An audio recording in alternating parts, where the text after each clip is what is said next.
Republican party of India एकतावादी या पक्षाची राष्ट्रीय कार्यकारिणी बैठक नुकतीच पार पडली।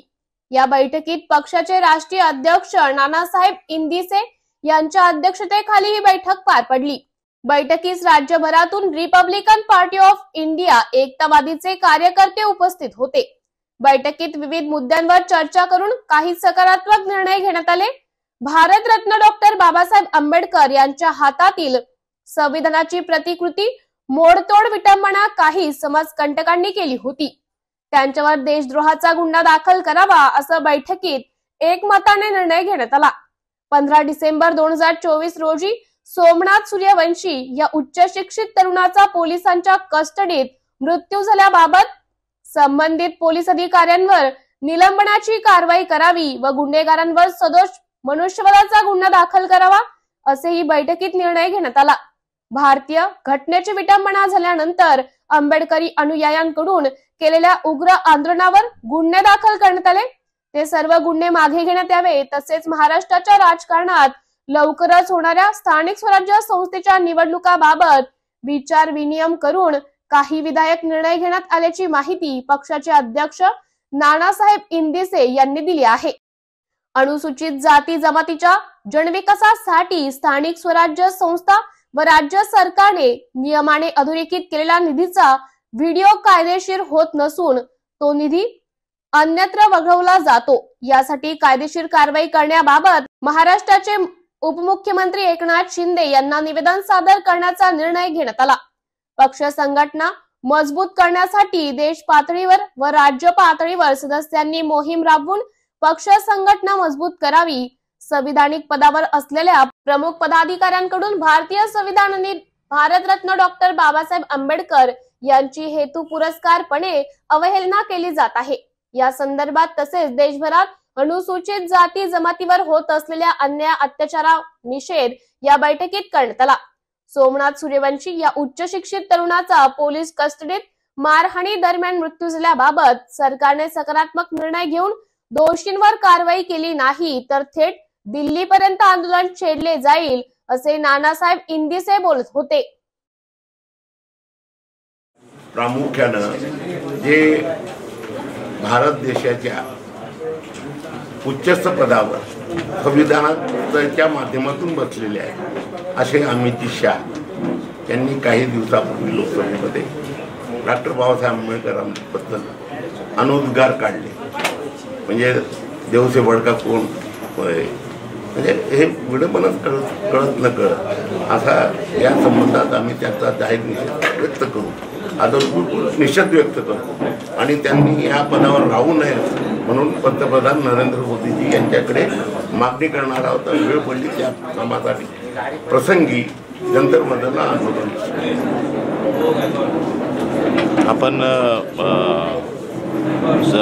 सोमनाथ सूर्यवंशी संदर्भात जे पावलं उचलले आहेत या संदर्भात सरकारने सकारात्मक भूमिका घेतली नाही तर आपला सोमनाथ सूर्यवंशीजींनी बद्दल जो लॉंग मार्च निघाला होता तो लॉंग मार्चसाठी महाराष्ट्रातून सर्व आंबेडकरी अनुयायांची आणि बहुजन समाजाची फार समर्थ बाब होती।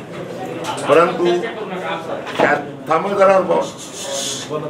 माझ्या माहितीप्रमाणे शासनाला कळत रिपोर्टिंग झालेली आहे।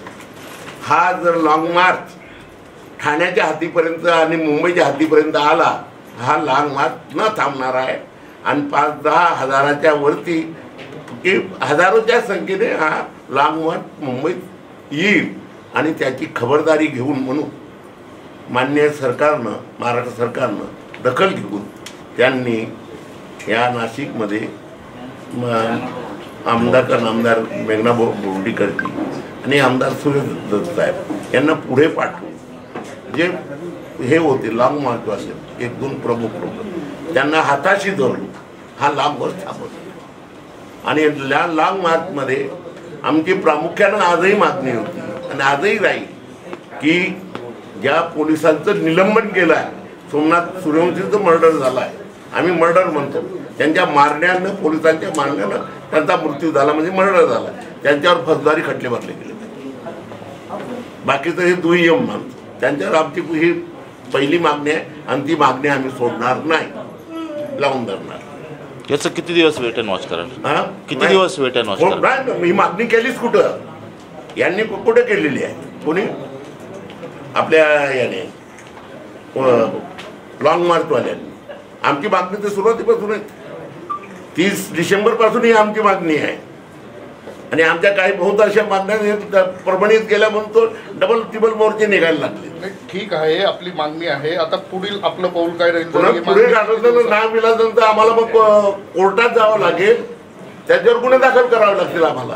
पण मग सूर्यवंशीच्या घरच्यांना सरकार नोकरी देत आहे, त्यांना मोबाईल नाही, तो त्यांचा काय देता काय मेहरबानी करत नाही, त्या दिलं पाहिजे. पण आमचा जो की न्यायिक बाजू आहे की ज्याच्यामुळे खून झालाय, मृत्यू झालाय, त्याच्यावर तुम्ही कायदेशीर गुन्हे दाखल नाही करणार काय?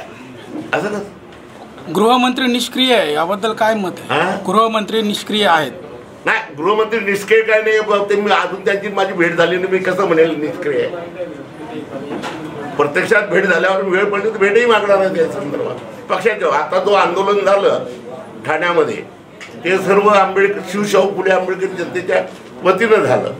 आता जे काय आम्ही भेटू तर पक्षाच्या वतीनं भेटू, आणि वेळ पसंत ठरली तर जी कमिटी आहे आमची, ती कमिटीच्या वतीनं जाणार की आम्हाला त्यांच्यावर गुन्हे दाखल करून पाहिजे. पोलीस अधिकारी लॉंग मार्च नाशिकमध्येच का थांबवलं? लॉंग मार्च नाशिक, आता तुम्हाला त्याचे कारण समजून सांगितलं ना.